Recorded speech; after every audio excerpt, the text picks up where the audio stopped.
पंचनामा न्यूज, सर्वसामान्य जनतेचा बुलंद आवाज।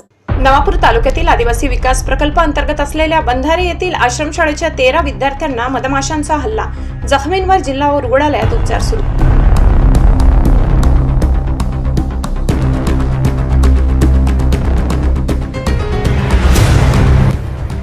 नवापूर तालुक्यातील आदिवासी विकास प्रकल्प अंतर्गत असलेल्या बंधारे येथील शासकीय आश्रमशाळेतील 13 विद्यार्थ्यांना मधमाशांनी चावा घेतल्याने एकच खळबळ उडाली।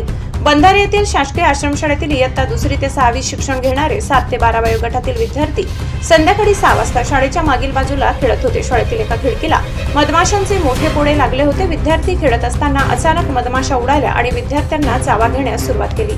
यावेळी विद्यार्थ्यांनी मोठमोठ्याने आरडाओरड केला। त्यांचे आवाज ऐकून शालेय अधीक्षक शिक्षक धावत आले असता एकूण 13 विद्यार्थ्यांना मधमाशांनी चावा घेतल्याने त्यांची घाबरलेली अवस्था झाली होती।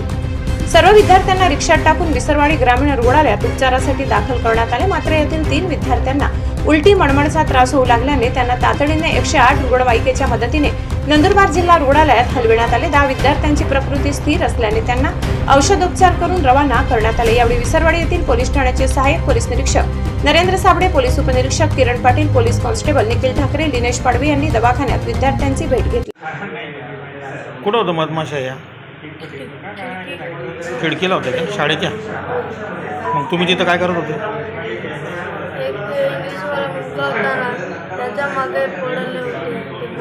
सर्व उडून गेले का लगेच? मग तुम्हाला चावा घेतला? हां ना। किती विद्यार्थी आहेत तुम्ही? 13 होते का?